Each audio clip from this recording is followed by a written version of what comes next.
He's out of Boston, and today we are going to be talking about developing a business from a hobby, okay?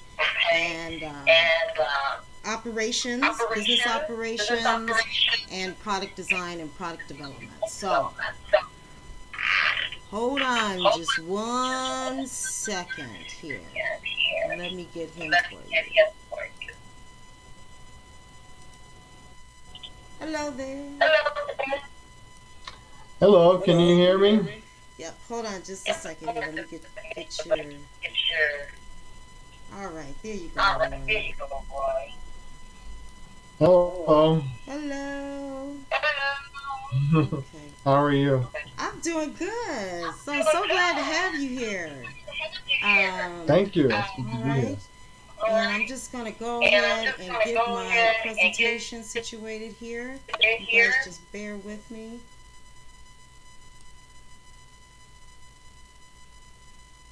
Okay.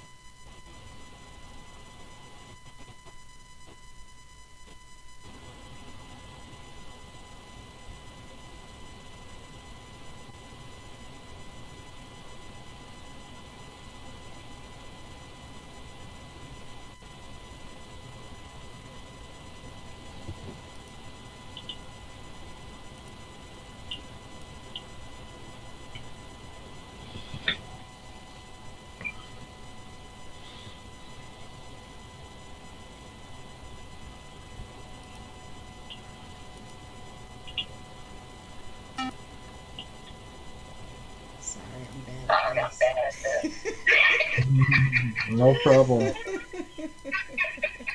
Okay. Alright. And I always move the screen around. I know people say, why is she always moving that screen around? Okay. So, today we're going to be talking about developing a business on hobby. Now, Roy, you have a business called 2359 Design. Tell me about your business. Well, it's a product development company. And what that means, or you could say industrial design, and what that means is that I design product and from the concept stage to the retail stage. So if anyone has an idea and they want the product realized, you know, then that's where they call someone like me and my company, and that's what we do. So a lot of the designs start from, you know, sketch, if you will, and then those designs get refined, and then designed, and then, you know, prototype is created.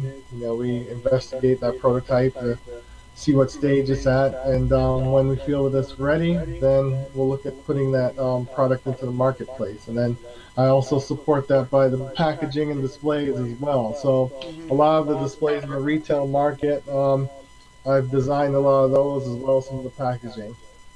And that's pretty much where we go for it. Now that's the primary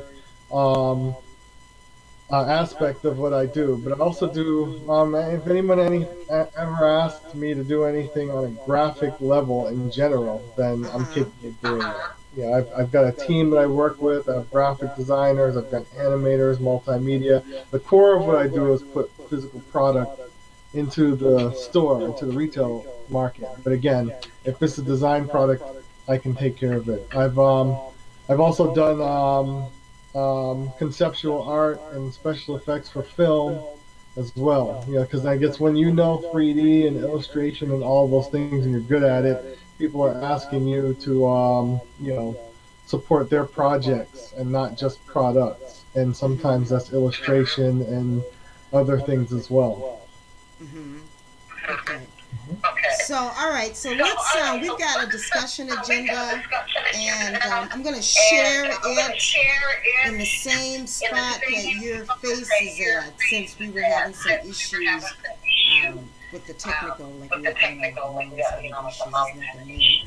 But but you know, I want the audience, the same trailer video that you guys kind of just that was played in the beginning here in the intro. I'm gonna kind of go over that and ask Roy some questions.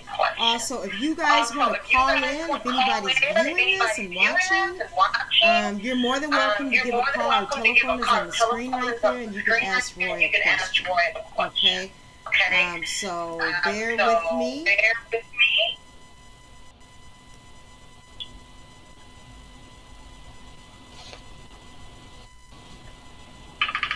So Roy, you can keep talking.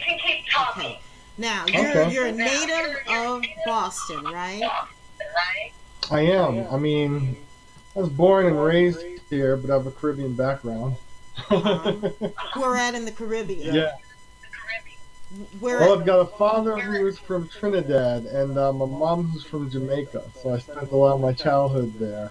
Yeah, I'd come back here for the winter and freeze, and in the summertime I'd go to the Caribbean and enjoy the warm weather, the food, and hang out with all my friends. Yeah. You know, I was looking at your Facebook.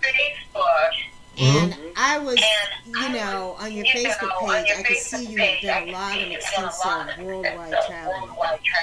And you seem to like photography. You have some very nice pictures. That thank you. I appreciate that. Bear with me. I'm sorry, you guys. I'm trying to get this set up. Yeah, I appreciate that. Yeah, I think when you're creative, you know, your creative eye isn't just limited to one thing. You know, I love all kinds of things. If I can split myself into like 12 people, I probably do a little bit of this and that. You know, I do photography. I do music if I could. I'm very inspired by music. I can't even design anything without listening to something. I like travel. I like museums. Museums are important to me because yeah, I'm not egotistical. I don't just like my own stuff. I like everybody else's stuff too. I think that's kind of what makes the world go round, you know. And so when I go to the museum, or if I go to a gallery, or if I go to an exhibit or anything, even similar things like this, if there's a podcast, you have a different speaker, and they're showing their work, I like to see it. It's not just about product. I guess for the average person, all the stuff that you see is what it is. Product. To me, it's design. It's art. Even the fire extinguisher behind me, it's design. Before it ended up manufactured and put on the shelf and ultimately in here, it was something that someone had conceptualized on paper. Everything I see around me, I like to look at it and draw inspiration. You know, photography is just one of those outlets for me. Yeah, especially night nice. Yeah. My daughter loves, my oldest daughter, she loves photography too. And, you know, and she likes to do those shots where, too, like graffiti and stuff like that. Urban kind of, you know, when she travels. So, yeah, that's nice. It's also important when you're a small guy like me. I have photographers that I've used, and we do photo shoots. We have products, and stuff like that. Well, projects too. But also for me, it's important that I'm able to shoot my own stuff. You know, I have a light kit and I have my camera and all that stuff. So often, I'll put my product in there and shoot it. You know, and use the creative eye that I have for detail in order to try to get what I need captured in the picture. So it's important that your skills kind of cross a little bit, so that you can use them for different avenues to achieve your ultimate goal. Yeah. Well, you have a nice background, wonderful background. They can't see your face right now, but I'm gonna show show your face to them. So as we're gonna kind of go through what we're gonna talk about here, so people can kind of learn if they're not familiar with product design. Okay. And we also, if you have a business or you have an idea, say like you have a hair line or a makeup line, or if you're a restaurant and you're gonna start selling catering or whatever, and you need product, containers, packaging, and all that.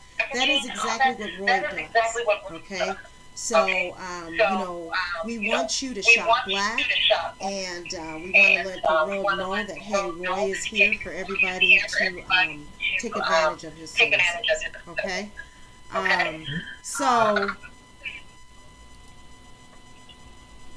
And let me add to that. I don't want to just say take advantage of Jump right in. Yeah, I want to say that oftentimes I like to collaborate, and I like to help people achieve their design concept, put it out in the marketplace. But keep in mind that it's important to me that I work with people as a team. Often I have things I want to do, and everybody has their idea and all of this stuff. And just keep in mind that it's important to me that whatever your idea is, it becomes my idea in the sense that I take it on with a sense of seriousness that it becomes my own. So rather than you find someone, for instance, who says, "Yeah, I can do that for you," or "Yeah, I can take care of that for you," they're kind of looking at it like, "What's in it for me?" And a lot of people, even like, I'm sure anyone who comes to me is really excited about their idea. And no one is more excited about their own idea than the person that's created it. So you'll find that you'll go to different places and different people, and you'll talk to them about your idea and you'll explain it, but they don't seem to be enthusiastic. They don't seem to have that appreciation for it. Well, I do, because I really take on someone else's vision, someone else's idea, and it becomes my own. I really get immersed in it because I enjoy doing what I'm doing. So I don't really separate myself from what someone is asking for based on what we're trying to achieve, because again, since I enjoy doing it, it becomes passion to me, regardless of who's bringing me this idea. And I think that's one thing and one way I stand out. By the same token, I've done the same thing. I've worked with people on things just out of passion, and it's hard to find people to do that. People want to know how much it is or what is in it for them. What's in it for me is passion. And this is what I do. This is what I like to do. Right. So how did your business, so you're saying that, you love doing so much what you do that how did that transition come for you? Where it turned into, now you're making money and doing something that you really love to do. Well, it's funny because I didn't expect to be an industrial designer. I went to school for architecture originally and illustration. I double majored when I was in art school. I always draw. I went to Savannah College of Art and Design, and then I went back to school at Massachusetts College of Art, and now College of Art and Design. At the time, it was just Massachusetts College of Art. And I like the resources in Savannah, if I can talk about the school a little bit. But, to be honest with you, the professional education I got at Mass Art to me was far superior. I don't know how it is now. I finished school a long time ago. So, I don't know, somebody who's going there now can attest to it or not. But that's where my journey took me, to Georgia. And, it was ups and downs, outside of the design realm. It was, a culture shock to me. I was in the north, I had to go to the south, and it's all United States, but everybody has their own little pockets of this is the way we do things. And you get down there, me a northern boy, and I wasn't ready for the racism. I know a lot of people say Massachusetts is racism, Boston has a lot of racism. Yeah, everywhere does, but it's different for me. What I experienced down there, it's very direct, and but outside of that, I learned. I don't mean to interrupt you, but I lived in Dallas for 10 years, and I traveled south still quite often. I just came back not too long ago. And I traveled. I like the South. I mean, I like that direct, overt, let me know that you don't like me in my face, okay? Because it's those people that now I'm in the north. I mean, I'm in the north, but I'm from the north. And I never do like when you working on the job and somebody's they're stabbing you in the back or just be direct. I don't like that passive aggressive personality. So I don't know, I just disagree with you, but everybody has their way now. I talk to my family, some of my family members, and they don't like overt racism either. But go ahead, I didn't mean to interrupt you. No, that's okay. I mean, you have a point. I think that I'm the kind of person that looks at life like the truth is in the middle somewhere, meaning that everybody has a point. I agree with you. I don't like overt racism, but then I don't like any racism. I don't like it when it's overt or covert. If it's destructive to me, I don't like it. And I don't like the racism that I encounter in the North. It's not like I live in the North. And, the racism's beautiful here. It's awesome. No, I mean, if it's negative, it's negative. I don't like it. I'm just saying, I had a hard time adjusting to something that I was unfamiliar with, as where someone who's in the South is going to have a hard time adjusting to circumstances that they're not familiar with coming up here. But ultimately, being in both worlds, living in the South for a while and living up here, I understand how things work, and I think that that's a valuable education I took away, knowing what the two types of racism really truly mean on the covert and on the overt side. But it was tough for me because it also came with violence. I didn't experience too much of the violence up here physically. Now, it's violent, you could say, when you're in the workplace and you got people in a meeting with you and they're not really listening to you and your opinion is second. That's a form of violence, you could say that. If it ultimately leads to the same thing, you suffering, losing your job, your income, all that stuff. But at the same time, when I was down south, I had to deal with physical violence, fights and stuff like that. So it's different. Pick your poison. No poison is good, you know what I mean? So you had a real bad experience, it sounds like. Savannah's, Savannah's in that area too of Georgia, which, I don't know, I guess I'm going to call it the KKK belt, Oh, yeah, no doubt. Because Savannah's not that far from South Carolina, and then, just right up above there, you got Tennessee, and, the KKK was starting in Pulaski, and then South Carolina had the largest amount of KKK. And then you got Florida down right there. So, it is not really in the best location. That KKK bill, it kind of goes right there, just right up the loop, going all the way from the south to the top, but, it is, hey, it's all bad.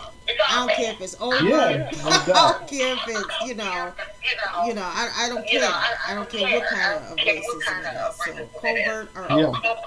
Okay. Exactly. Right. And how did it apply to me as a designer? I guess art school down there in general. What I had to deal with was a little bit of bias in the classroom and stuff like that.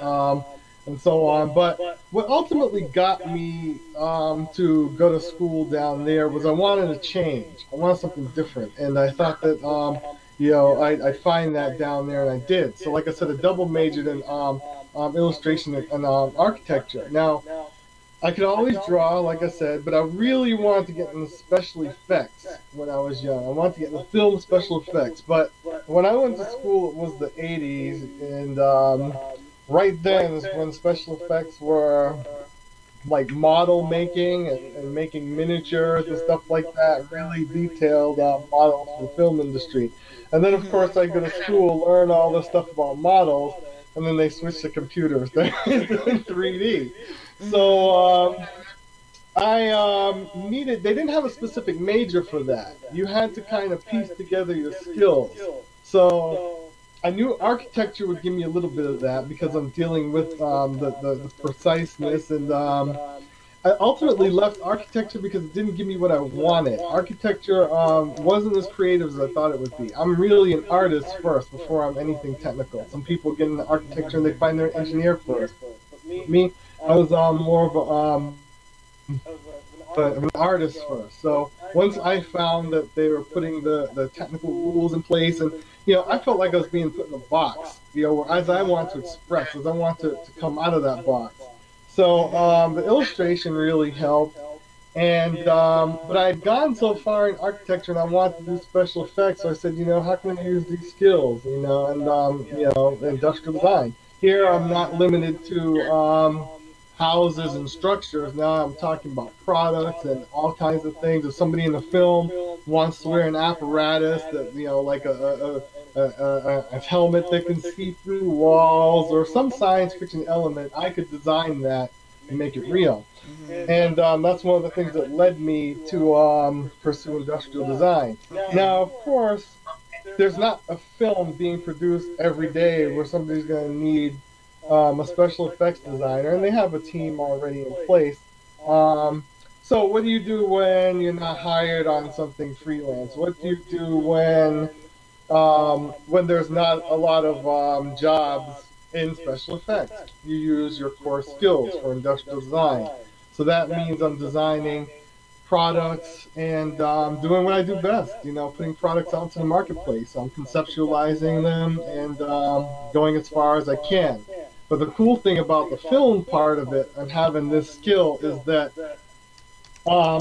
anything that I conceptualize, you conceptualize it to be as real as possible, even if it's something that is a fantasy.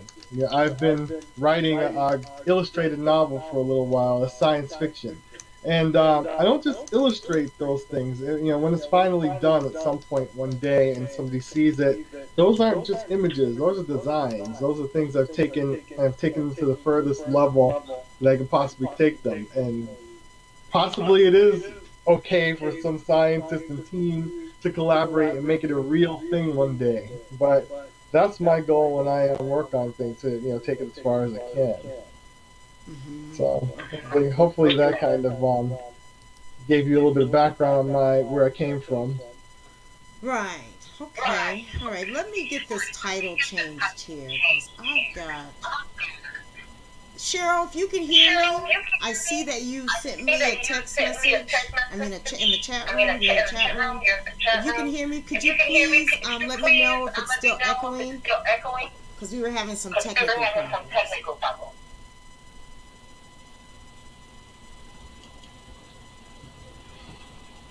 Now I can hear everything clear on my end. This is someone else, right? Right, but the problem may be that it is.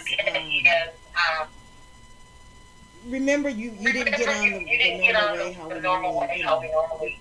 Oh yeah. Just doing it from my desktop. So I'm even wondering. Let me see if I can get this fixed real quick, so we don't have a complete messed up. But bear with me. And I've got to change this name. Let's see here. Okay, is it still echoing? Really bad? Okay, let me go out. Hold on a minute. Let me see if this is.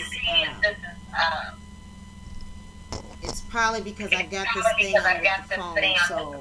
So hold on just a second.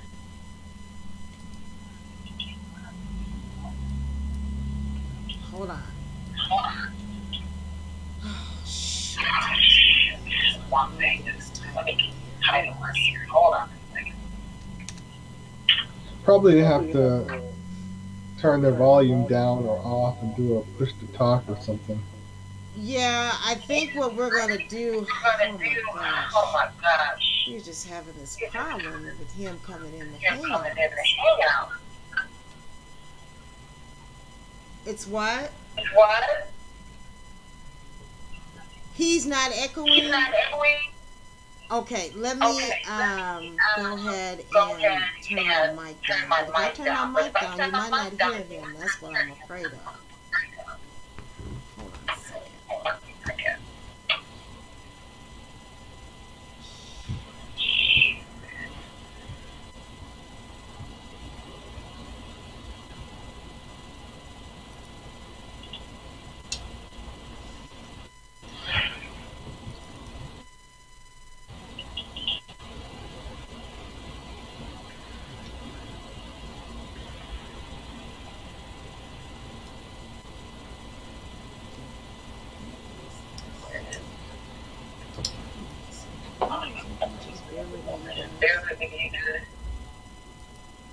Bear with me.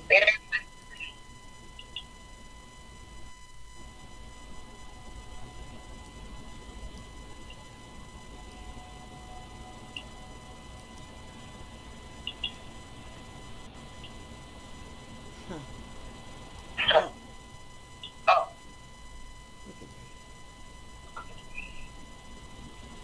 Look at that.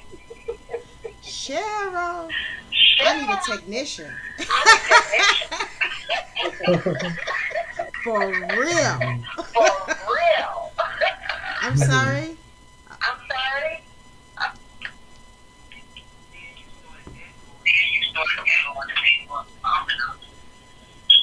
What's falling off? What's falling off?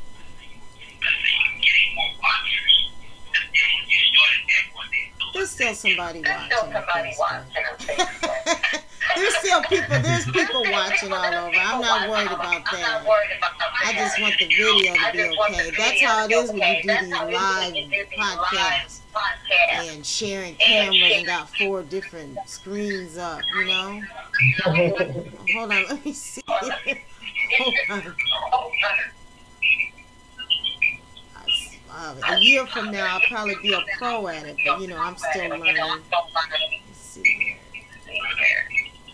Oh, there. The thing keeps opening up in the wrong spot.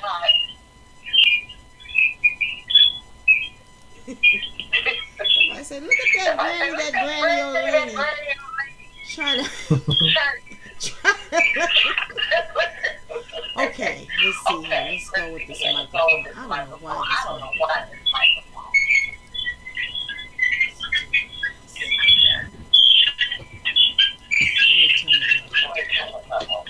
Alright.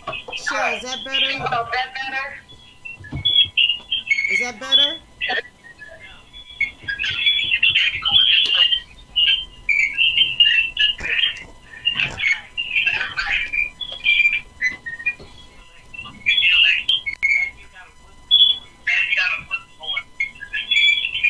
That's this phone here. That's the phone here. Hold on a second. That sounds terrible. That sounds terrible. Wow. Okay, I'm thinking it's got to be my phone right here because I did a live podcast not too long ago and I didn't have this problem. So what we're gonna do is I'm not gonna let go, but I'm gonna hang up the Hangouts. And okay, is that better now? Because I turned that down. I've got the okay. All right, I think it's this telephone here on my desk that I'm talking to you with, Roy. How about this? Yeah. Roy, let's I'm going to stay with everybody here for a minute. Okay.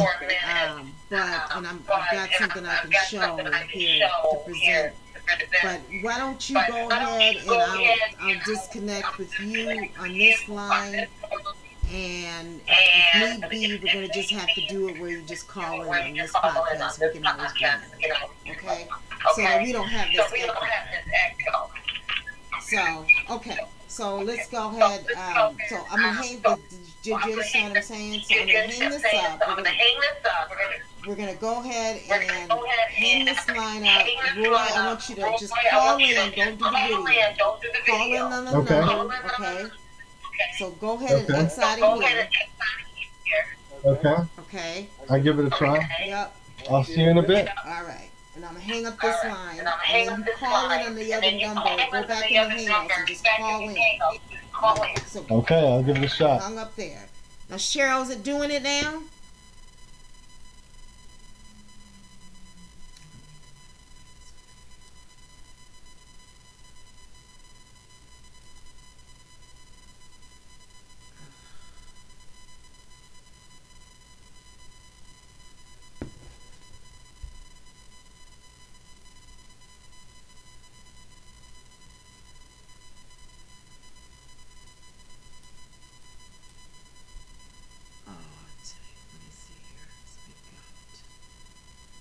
Okay, I'm in again, but this time just audio.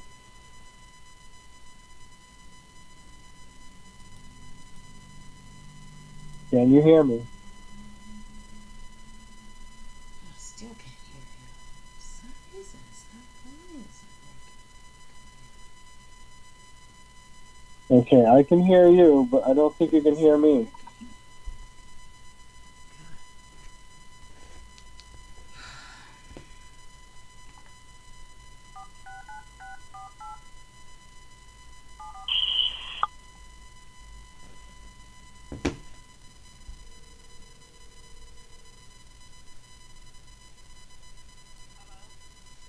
Can you hear the noise now when I talk?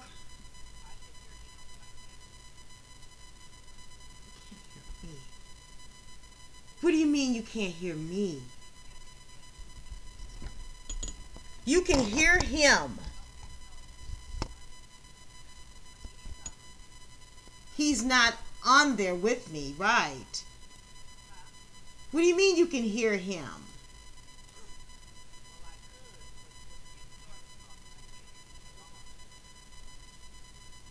You couldn't hear him just now. Hold on a second, Cheryl. You got to give me good, accurate information here. Now, hold on a second. Let me see here now. There's no way you could have possibly heard him. But hold on now. Can you hear me okay now? Can you? He's not coming in on my Google Hangouts. That's the problem. It says it's joined. I cannot hear him on here. Hold on a minute. Let me go to my settings. Okay, all right. He's back. Okay. Hold on a second, because this is really getting... Right. Because I'm having too many technical problems. I don't know what he couldn't get in. Let me see if this has something to do with...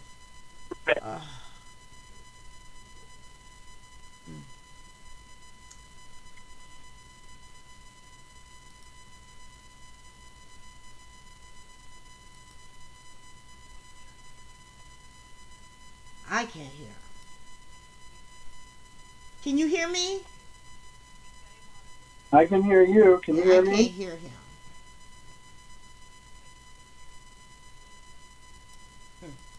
I don't like this.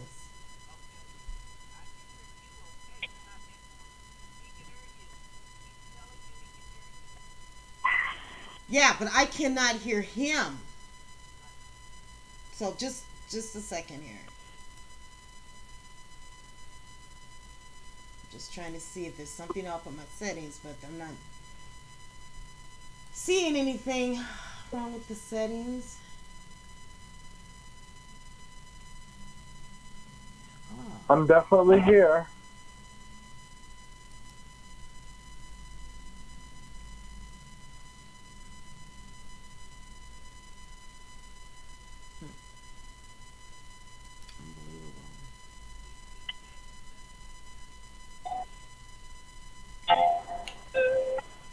Yeah, but this isn't working. I think we're gonna have to. But it's not buzzing right now, right? Yep, I'm here. Did you hear me, Cheryl? It's not buzzing though, right? Okay. I'm gonna go ahead and go out. I think it's not.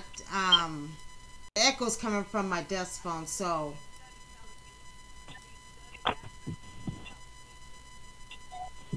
Okay, well, how about this? Tell him here. Let me call you back, and I'm gonna call you, Cheryl. I'm gonna hang up with you, and so I can hear him. If they can hear him, then I can just call him on my other line. Okay, so just hang on there, and we're not gonna show the picture of that. I'm a little upset that we can't finish this out, but bear with me here, people. So unprofessional, I know. Let's see here.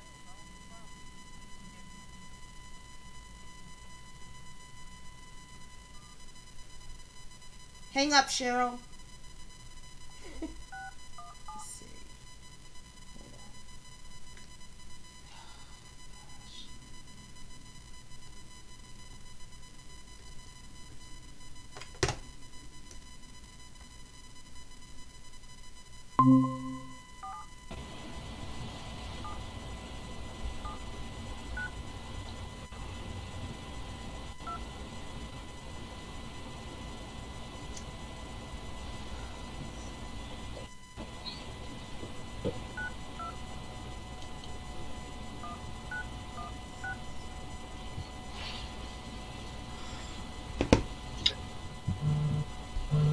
Hold on. Alright, let's see what this is. Design? Okay, we're going to communicate where I hear you from here because I cannot figure out what's going on here on my end. Okay? But Yeah, Cheryl says she going on can hear with you. However, I can't hear you through the Google Hangouts for some reason. I have no idea what's going on. It's always something new. So I do want to apologize for this. But, that's how it is when you do these live videos, And I don't have a technician, so hey. But, we're going to go ahead and continue on. And this way I can put my presentation up there, and people obviously can hear you through the system. And Cheryl says that she can hear me. So just continue on here. Okay. I wonder if Alright. Bear with me.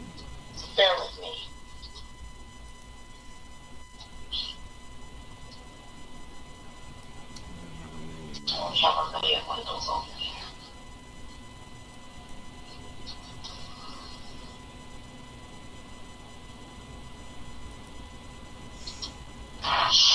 Okay, so basically, I was at the showing a picture of the displays that you did with the sunglasses, right? Okay.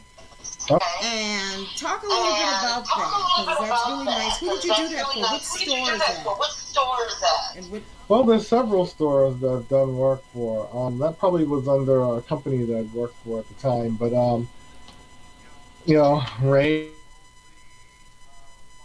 Ray-Ban, it's a common one. I mean, if you go into the grocery stores or some of the eyeglass shops, even if you go into medical facilities, if you go into like an eye doctor, you'll probably run into a few displays that I've created there. And again, those are conceptualized by me, then designed. Sometimes there are modifications of existing designs, things that other designers have done, and the company wants a fresh look or an update, and so they want it modified. But often they're brand new concepts. The thing is, though, whenever you're designing a large display like that, more often than not, you'll present. Starts out with some sketches. You try to be practical and not practical at the same time.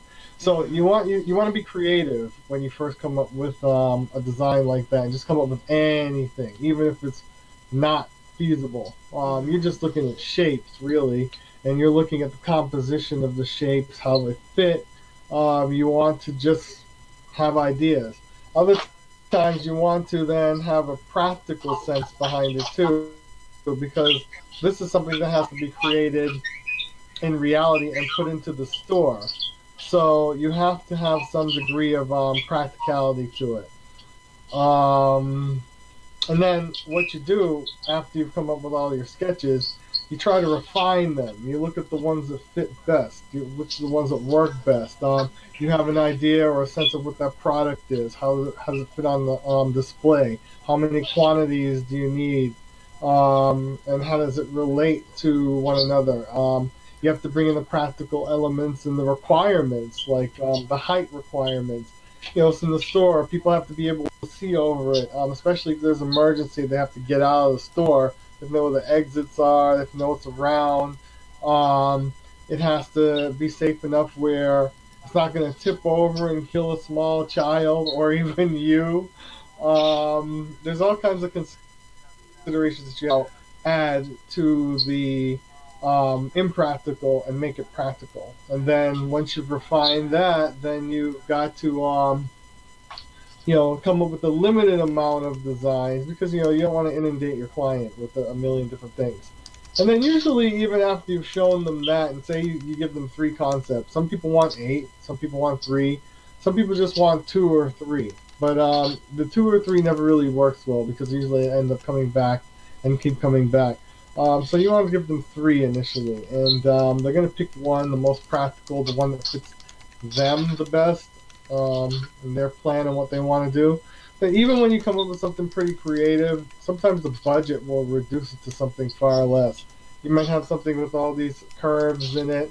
You might be using materials that you think would complement the design, and ultimately they have their own, concept of what that part of the design might be.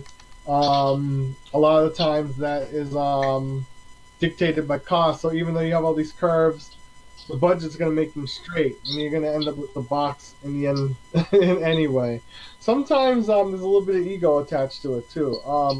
I'm used to this. I've been designing for years. It's no longer about ego for me.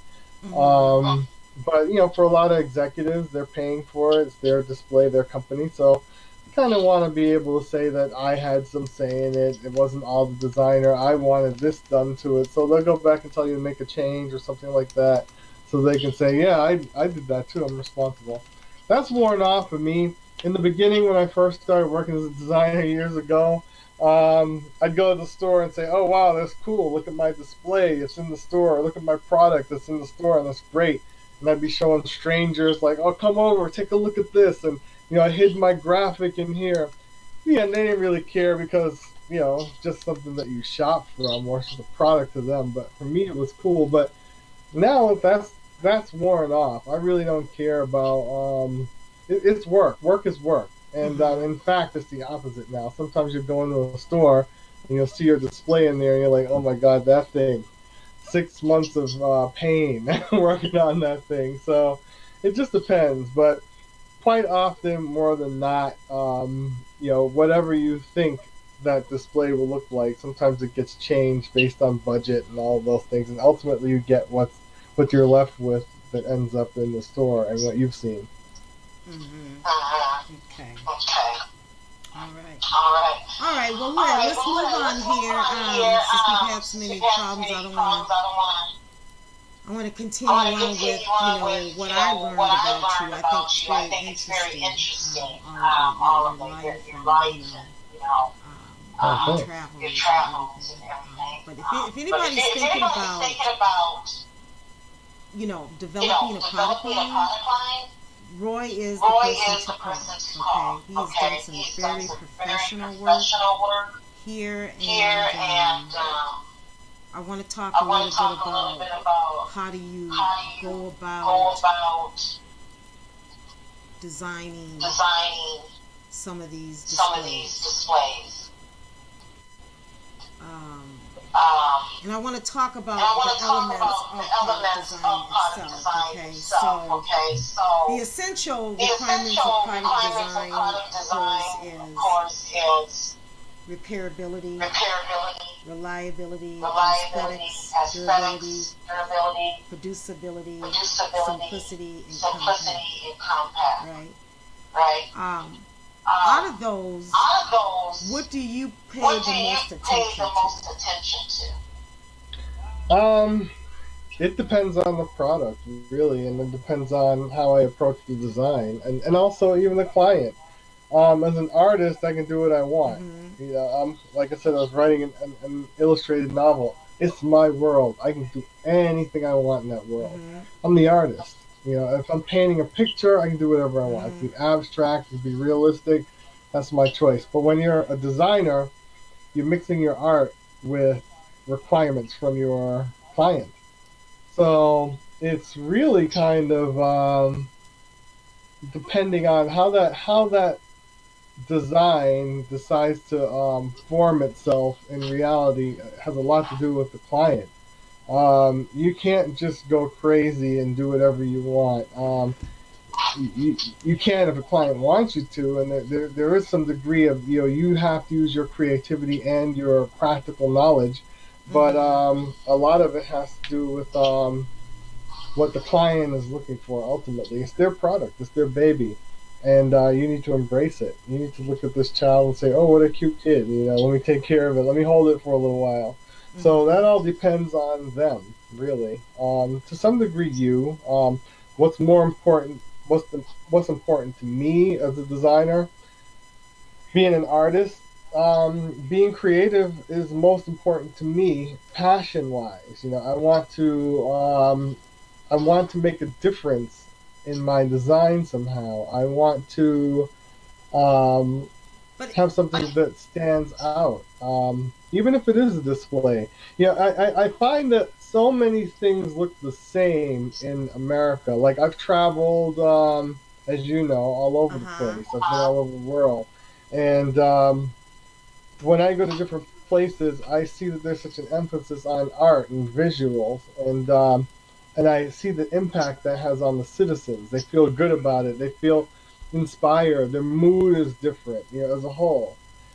Here, when things are repetitive a lot, we don't have that same energy, spirit. Our mood is a little different, a little bit more depressed, if you will. But I don't find that's the case. Of course, there are other things that can influence that, political and cultural, but I don't find that's the case too much here. Usually things are really restricted. Things are very in your face. Everything has graphics on it, like text, as where the design itself speaks for itself in a lot of these other places. And I try to incorporate design here so that we'd have a little bit of what I see here when I incorporate my design. So ultimately, being an artist first, the art, the design, the creativity is most important to me.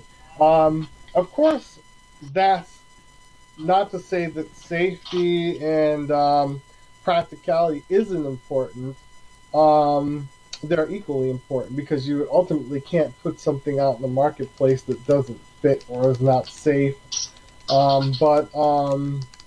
But yeah, I think there's a balance, and first and foremost, I want something that looks good, something that's going to appeal to people, something that's going to make someone want to buy either my product or something that's going to make people want to go to the display that I've created and buy something off of it. That's ultimately what's most important to me.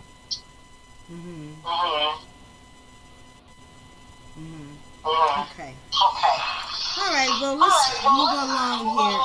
So, I mean, you sounds like you really get into the idea itself, generating the idea, and you know the whole illustration and just the artsy side of it, you know, the creative part, right?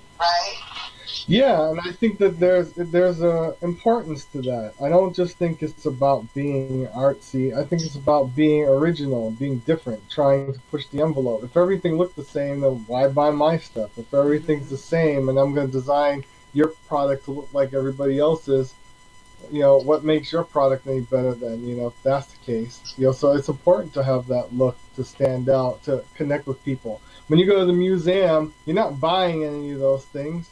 When you go in there and you're looking at all that art hanging up in the gallery or on the wall, you're looking at what speaks to you. It's the same thing with a product or design. A lot of the times when you buy something, yeah, of course we look at how it can meet our needs, but we're also looking at the way it speaks to us.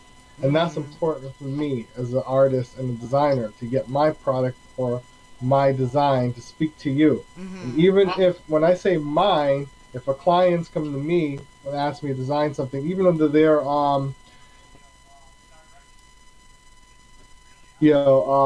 still have that same goal. It's got to speak, and it's got to be different. It's got to be creative. I can easily come up with something that's simple. I can easily come up with something that looks like the next thing.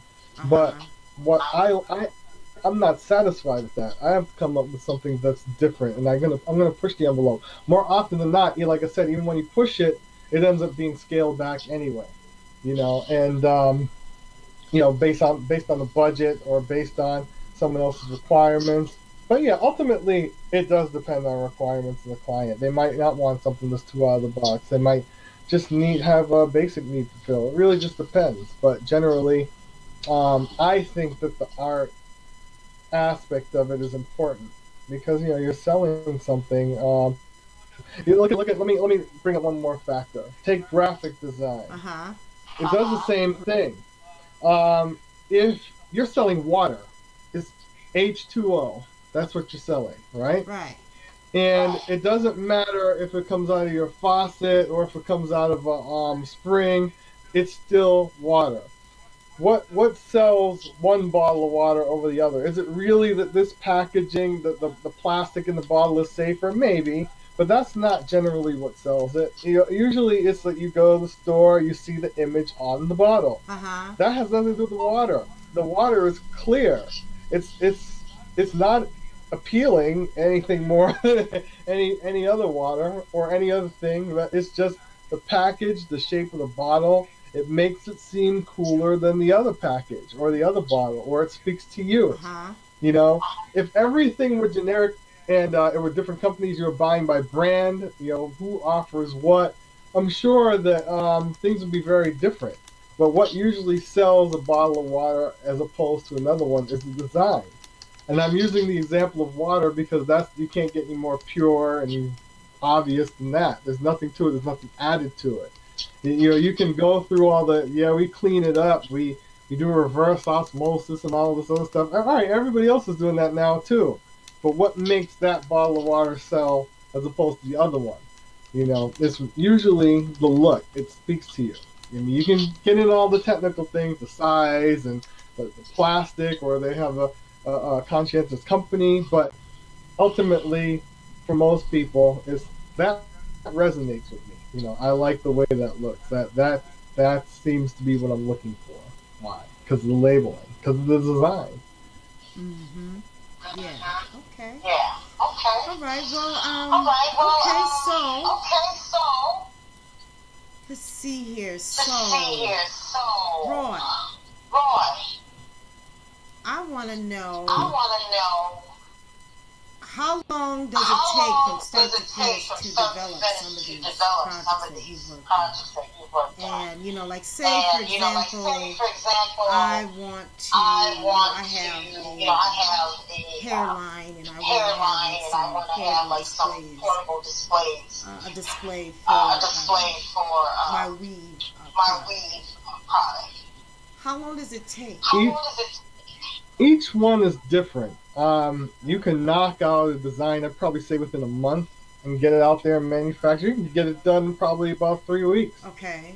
But that's not the norm. For a big company that's got a few hundred people in it, just as an example, if you want something for back to school or for Christmas,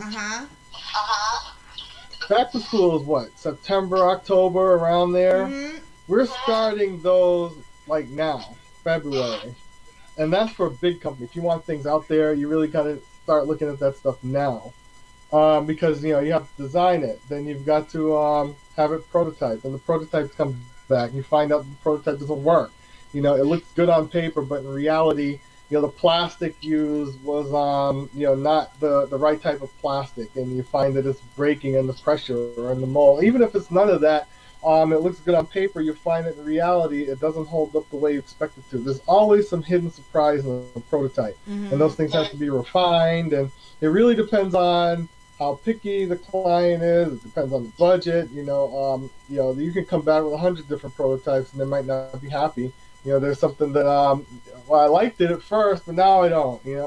It really just all depends. But generally speaking, excuse me, especially on big projects, you can probably expect to start something like months before if you want it out in the marketplace later on. It takes some time to design a product, especially if you're putting your love into it. If you want to make sure that you're quality controlling it, you want to make sure you have a quality item on the shelf, then it could take some time. You want to make sure that that's right before it's released to people who are going to buy it.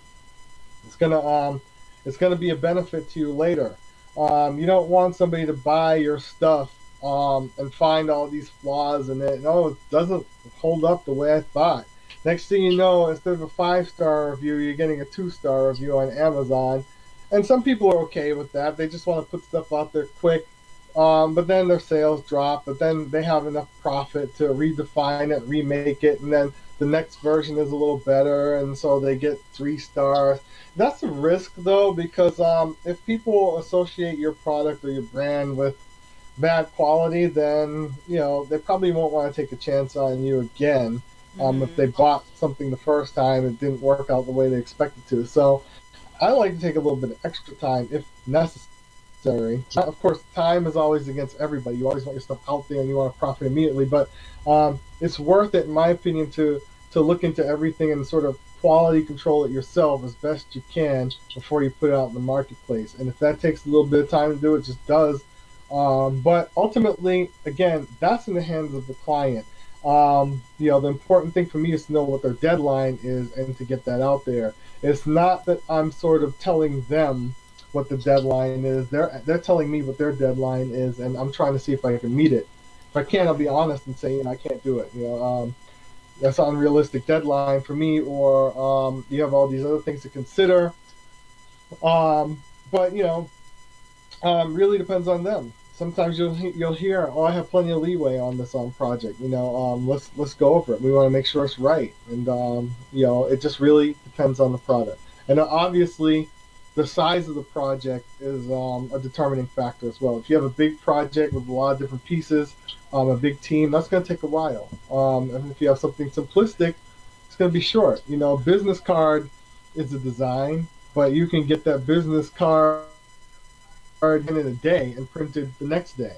But you have something that's complex with multiple parts and stuff like that, like this bottle and all these different pieces, and then need to be engineered. That can take some time. A telephone, as simple as it seems, that's probably many people working on it. The look of it is one thing, but that look is also dictated by the electronics on the inside. And the electronics on the inside is designed by a whole team of people. It's not just one engineer or two. You got one person who just does the microphone, and you have one person that just does the microchip. Somebody else does something else, and they all come together. The meeting, how can we get these pieces to fit? So some of these things are dictated by the technical process. It just really depends. The way to really answer that question is to know what it is that you want done, know what your product is. You bring it to me or another industrial designer. We evaluate it, and then based on that, we'll give you what we can come up with as best as we can. Sounds wonderful. So hopefully, we can help get you some more business here. We do have a lot of, you gotta have a nice design for your product. Absolutely, and before you go on with that, that's the first thing that the customer sees when they walk in the store. I also want to say, again, and not so much even getting me business, but again, getting your idea realized, because that's equally important. Again, I'm not just here for myself. I'm here, because I want to see big things for us as a people. We don't have any power to the same degree that a lot of manufacturers have the outside of our race. You know, we don't have our own car companies. All these things create power. You know, we don't have our we have some, your designs are very nice. I mean, you've done such great work for other companies, you know, and it's like, you know, and I don't, you know, like I said, I don't know of any other business like yours that's Black-owned in the United States. I don't. I mean, when it comes to this kind of stuff, what you're doing is so technical that they, you know, I mean, I don't know of other people that can actually bear down and do the precise work that you do. Okay, I know I know people that are graphic artists and they can do logos, they can do all that stuff. But when it comes to the packaging, the design, and knowing exactly how to put it all together, I think that, you know, you're the first person I've met that you know knows all the different steps and the processes that it takes for this to flow. And so we don't have that. We don't have enough of that, and that's a very important and rare gift that I have. I'm very lucky for that, because really I can pretty much the right team get almost anything out in the marketplace. I can get anything designed. And again, imagine what that means. You look at everything in my studio that you can see behind me. You know, that iPad behind me, you know, that Black people didn't design that, as, I mean, in terms of, like, you know, where the profit ultimately goes, how it benefits our community. You might have had a Black person on the team, but ultimately that's Apple. You know, the phone next to me, you know, those, you know, imagine we have the ability and the power to do any of those things. And you have an idea, I'm somebody that can realize it, and, you know, we can make that change. You know, our own car companies, our own soda companies, that profit coming to us, then that power base. We don't have to rely on anybody else again. We can shape things the way we want them to be. We can shape our world the way we see fit, rather than just simply go where the wind pushes us, you know? And that's the important thing about what I do, and why it's important to me to be part of a Black-owned business structure. Because I often see that, you know, that money, you know, doesn't bounce enough within our own community, doesn't serve us in the way that it needs to, you know. And I just see and envision one day that power staying here. You know, we don't have to worry about being fired on the job from racism if you're working in a Black company. You know, you don't have to worry about those silly little things. Right now, we have to look for other people to go to and other places to go to. And even when you have your product, sometimes you're trying to put it in retail stores that aren't run by you and owned by you. Imagine a world where you don't have to worry about any of that. You know, where all these limitations and restrictions are gone. And I think that's the one thing that's important, and that's the one rare thing that that I offer. That there's not a lot of people out here like me that can just do anything, design anything, and get it out there. I mean, not anything. I can't design a nuclear missile, but not that you'd want one anyway. But I'm just saying, you know, obviously technical and fantastic things like that, probably not. But not by, maybe with the right team, I could, because it's all team-based anyway. But I'm just saying, a lot of the things that we don't have, a lot of the things that we spend our money on, all these things behind me, you know, most of it's not Black-owned, you know, most of it. You know, some of it is. That calendar behind me is Black-owned calendar, but not everything, you know, it's tough. You know. Yeah. It's important. It's important. It's important skill, and I'd like to be able to take it where it needs to go. Yeah.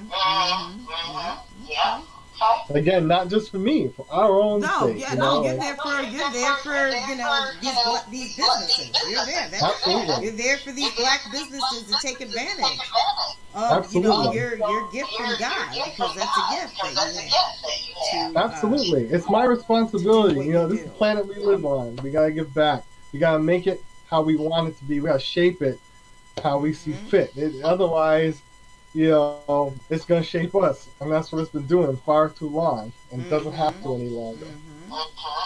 Okay. All right, then. Well, I don't know if there's anything else you want to talk about that I didn't talk about we kind of talked about prototyping and display, cost a little bit, tell people how they can get a hold of you, and anything that I missed. I'm kind of scatterbrained. No, that's okay. I mean, I know we had some technical errors too, so that's okay. I mean, I look forward to the next podcast, and then there'll be more to talk about. So I won't push everything, but I will say that outside of design too, I definitely am an illustrator that's a visionary as well. My focus is on sci-fi, but I just tell people to take a look at my sites, see if what I have to offer is a fit for them. They can always reach me that way, or they can just reach me through my email address. If you don't mind, I can give that. No, I want you to share it all. In fact, I am going to put it up on the screen here so people can see your email address, your telephone number, I don't think I've got your website on there. Go ahead and tell your website. Sure, it's 2359design.com. And I also have an art site. It's just an art site where I just show some of my illustration work, but there's links to my business site. But that's simple, artofroy.com. Doesn't get any easier than that. And then there's, again, the business site, which is 2359design.com. And, of course, www before that. And, I'd like to reach out to people.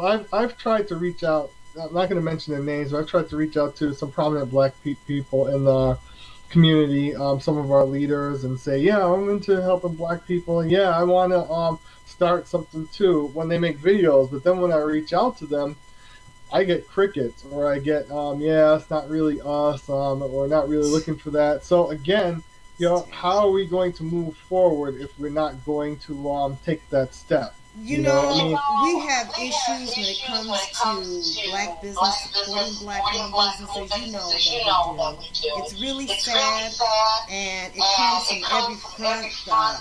There's such negativity that from the last, 30 years that we had to deal with, where we just do not want to support each other, okay?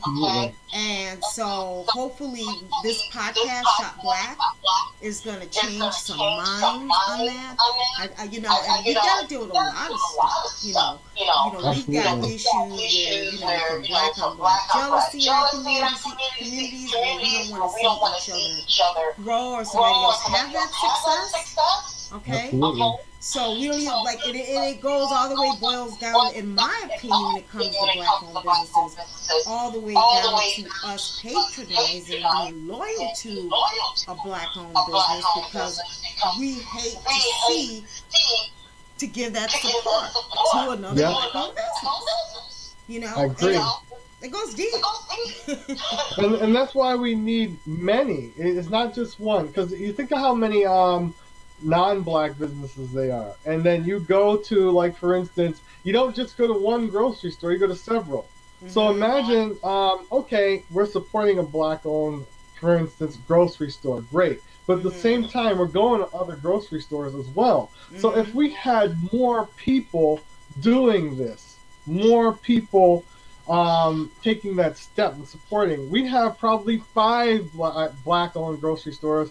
And I'm just using this example. I know there are black-owned grocery stores, but I'm just saying, if there were a combination of them that we go to for all of our needs, then everything we're giving is black-owned or black-minded. As we're here, we're supporting a percentage. I mean, we hope to, I know that's what the Bob Rewards Club, one of our goals is that we can do that. It's not that, we just have to have the first one in our group to be successful at doing something. We need many people to do it. Like you were saying. We need a lot of people that are doing some of the same thing. And we need to share, we need to patronize, we need to be loyal, we need to you know, we need to make sure that the customers want to purchase our products and services as well. So, That's right. you know, we have to have value to our products and services. We have to have, you know, affordability. There's a lot of things that we need to work on. And, you know, I hope that people are going to learn something from, you know, the businesses that we bring on here. You know, because this is meant to be an educational, but also give you the opportunity as a Black-owned business to share your expertise, to offer your services, okay? Because a lot of people don't know where things are anymore. Our communities are not together like they were back in, you know, back in the day. Okay? It's like, you know, we're living here and we're not living in our communities. We don't know where the Black-owned businesses are. Some of them, you know, you know, and so it gets to be a little bit difficult. And so that's one reason why we are developing the largest, accurate, reliable database of Black-owned businesses. Our businesses that we have on our site at Bobby Ward's Club, BobbyWards.club, they're vetted businesses, okay? So that we're taking the time to make sure that it is a Black-owned business. Because, you know, I don't know if you know this, Roy, but if you go to a lot of the sites out there, the Black-owned businesses, a lot of the businesses on these sites are not Black-owned. Wow. And even, I mean, it's gotten so bad. I mean, I kid you not. It has gotten so bad. We might even still have a few on our site that you have like large media platforms like Huffington Post and all that stuff. You know, they've got this I think it's called Travel Noir or magazine, and also a webpage and stuff. Some that they have on some of these white-owned media platforms that say that that's Black-owned are not Black-owned. Mm-hmm. Wow, I didn't know that, actually. I called one a few days ago and had a nice conversation in New York, a business called Busboy Poets. And it's a nice business, but I found out that the owner was, I think, Iranian. And, you know, they might have a manager that, you know, one of the managers is Black, and so, you know, they've got it listed. I don't remember what site it was, but it was one of the big media platforms. Wow. That, you know, that it was a Black-owned business. And so that's what I'm saying. We got to be careful, and some of us have become so disconnected in our communities that we don't know where to go for certain stuff. Yeah, that's right. And then does that money actually go back to... We're not communicating either, you know what I'm saying? And I hate to say this, but I get afraid of it. I'm kind of digressing a little bit. This is for another podcast. But I think it's going to even get worse. Yeah, if you don't fix it, anything that you don't address gets worse. Just like if you're sick with something, if you're sick with cancer and you just ignore it, it grows, you know? I mean, so yeah. But I just want to encourage people, you know, hey, I'm looking for collaboration. I'm looking for a team. I have a little bit of a team that I work with, but, you know, I'm not against that because and I'm not even saying that for me. I'm saying that for your sake, because I look around and see all these people with individual skills, and everybody wants to be an individual. You know, I meet a lot of entrepreneurs, and they're like me, and look at what I want to create. I want to create this, I want to create that. But you know, but then everybody's so caught in what they want to create that they're not open to working with other people. They're not open to expanding. The goal is to get out there. You're trying to make money. You're trying to expand. You're trying to become strong. And if you look at any business out there, you go to the pharmacy, it's not one person in there who's like, oh, I want to create a pharmacy and it's mine. So I'm filling your prescriptions, I'm working the cash register, I'm doing the taxes. They've got a team. They've got a custodian, they've got a person at the cash register. You know, you have to have a concept of working with other people in order for your business to become strong. And that's very difficult for me to find sometimes. A lot of people really want that. It's always about, it's this ego thing. I want to show what I'm doing. I'm beyond that personally. Because when I look at family members, and all these family members have skills, for instance, one person in your family might be an accountant, another person might be a lawyer, another person might be an artist. That's a team right there. That's the working of a business right there in your own community. And a lot of times we don't utilize that. The accountant wants to go work for a company, the designer's looking for a job, but you have all those elements right there, and no one ever said, what skills do you have? What skills do you have? Let's sit down and do something together. Let's make something. And that's important. I want to encourage everybody to do that. Find people who have skills. Find somebody like me. Work with me. I'm open to collaboration. Even if it's not about me, find other people out there. Look at their skills and say, let's do something. Exactly. Rather than just working for somebody else, I'm content going here and this is what I do. I'm a doctor in this medical field. Find a lawyer. Find a graphic designer. Put together a website. Put together a company. Get your lawyer to make up the documents for your medical business. Work together as a team and create a business and make it strong for the sake of everyone. Exactly. We've got enough professionals in our community to make that happen. Absolutely. We don't have to go outside for these type of services. We don't. We have them. We've got enough people that have gone to school, that have worked and got plenty of experience. I know, like myself, I've been working in sales and marketing for almost 30 years now, and and direct marketing, call center and all sorts of stuff. So we've got a lot of skill that, we can share with each other. And I just want to add that when you work in a team, everybody's sharing with their ideas and trying to work together for a common goal and good for the company. Okay? And you can't have everybody's skill is important. And that's what other groups understand. Okay, other racial groups know how to work together with the dynamics. Everybody has an important role that they play.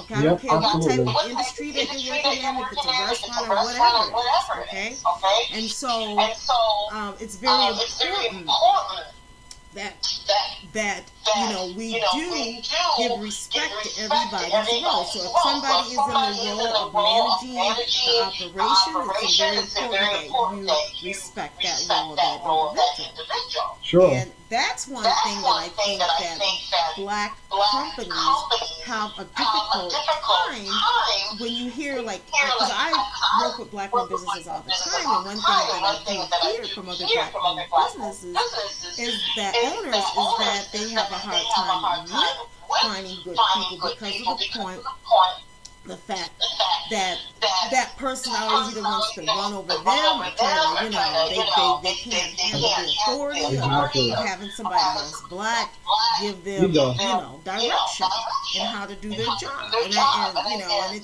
it's really sad that, we don't get along. We have that dysfunctionality in our group with that, I'm going to address that because I understand it. I understand why that happens.